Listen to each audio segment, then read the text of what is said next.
বন্ধুসকল Assamese film ইণ্ডাষ্ট্ৰীত এটা ভাল চিনেমাৰ কণ্টেণ্ট থকা ট্ৰেইলাৰ আহিছে ঠিক আছে মানে মৰমৰ দেউতা নামেৰে এখন চিনেমা আহিছে 2 মিনিট 42 ছেকেণ্ডৰ এটা ট্ৰেইলাৰ আহিছে আৰু সেই ট্ৰেইলাৰটো মই চাই দিলো আজি কেইদিনমান আগতে হোৱা কিন্তু ভিডিঅ'টো মই অকমান লেটকে দিছো কাৰণ বনাব পৰা নাছিলো ব্যস্ততাৰ কাৰণে ঠিক আছে ট্ৰেইলাৰটো মই 2-3বাৰ চাইছিলো আৰু ট্ৰেইলাৰটোৱে মোক বহুত বেছি আকৰ্ষিত কৰিছিলে ডক্টৰ ভৱেন্দ্ৰনাথ শইকীয়াদেৱৰ এখন উপন্যাস আছিল মৰমৰ দেউতা নামেৰে আৰু সেই উপন্যাসখন এতিয়া ৰূপালী পৰ্দাত চিনেমা আকাৰে মানে উজ্জ্বলিত হ'বলৈ আহিছে মইতো উপন্যাসখন পঢ়া নাছিলো সেইবাবে মোৰ কাৰণে এইটো এটা ফ্ৰেশ ষ্টৰী হ'ব ৰূপালী পৰ্দাত চাবৰ বাবে ট্ৰেইলাৰটো চাই বহুত বেছি ভাল পাইছো যেহেতু ষ্টৰী লাইনটো মই অলপ মানে পৃথক দেখিছো বেলেগতকৈ ঠিক আছে বাকিবোৰ চিনেমাতকৈ আৰু অসমীয়া ইণ্ডাষ্ট্ৰীটোৱে যদি এই এনেকুৱা ধৰণৰ পদক্ষেপবোৰ লৈ চিনেমাবোৰ বনায় বায়োপিক্স হওক বা ভাল উপন্যাস এখনৰ মানে কৃপাল কাহিনী দেখুৱাবলৈ বিচাৰে আৰু অসীমত যাৰ হেৰাল সীমা নামৰ এখন উপন্যাস আছিলে সেইখনৰো যদি চিনেমা আকাৰে আহিব লগা হয় বহুত বেছি ভাল হ'ব তো ডক্টৰ ভৱেন্দ্ৰনাথ শইকীয়াদেৱৰ আপোনালোকে উপন্যাসখন নিশ্চয় বহুতে চাগে পঢ়িছে মৰমৰ দেউতা আৰু সেইখন কেনেকুৱা হৈছে আপোনালোকে গম পায় আৰু উপন্যাসখনৰ কাহিনী ষ্টৰী লাইন সকলো আপোনালোকে গম পায় যিসকলে পঢ়িছে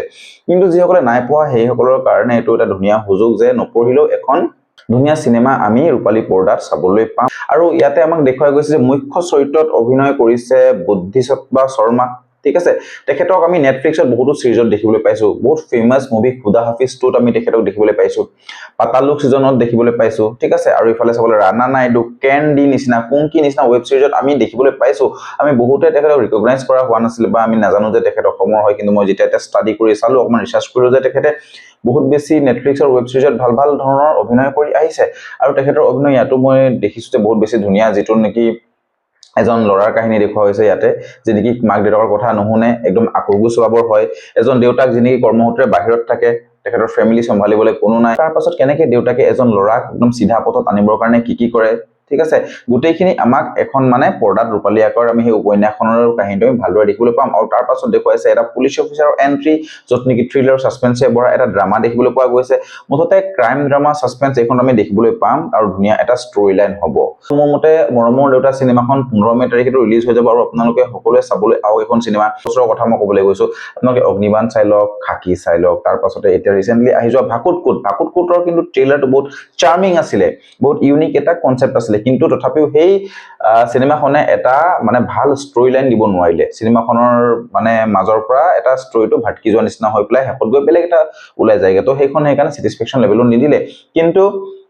মৰমৰ দেউতা ট্ৰেইলাৰটোত আমি সেই কনসিস্টেন্সিটো দেখিবলৈ পাইছো ট্ৰেইলাৰটো ঠিক আছে আৰু এক্টিং কিনিও বহুত বেছি ধুনীয়া দেখিবলৈ পাইছো কিন্তু সিনেমাখন কেনেকুৱা হয় হেতু আমি পাছতে গম পাম তো বন্ধুসকল এনেকুৱা ষ্টৰী লাইন থকা মুভিবোৰ অসমীয়া ইণ্ডাষ্ট্ৰীত আহিব লাগে যত নেকি অসমীয়া মুভিৰ মানে একদম গ্ৰোথ লেভেলটো পুৰা ইয়াতলৈকে লৈ যায় ঠিক আছে কাৰণ কেলে এনেকুৱা ফ্ৰেশ ষ্টৰী যিনেকি সমাজত ঘটি থাকে আজিৰ তাৰিখত প্ৰায় এনেকুৱা ল'ৰা থাকে প্ৰায় এনেকুৱা স্বভাৱৰ ল'ৰা-ছোৱালী থাকে যিনেকি বহুত বেছি আকৰ্গজ হয় বহুত বেছি জেদি স্বভাৱৰ হয় লাগ বুলি ক'লে বস্তু লাগিবই বাইক লাগিব বুলি ক'লে বাইক লাগিব মোবাইল লাগিব নিজৰ যিটো মন মৰ্জি হেতুৱে কৰিব মাক দেউতাকৰ ওপৰত দপদপনি কৰিব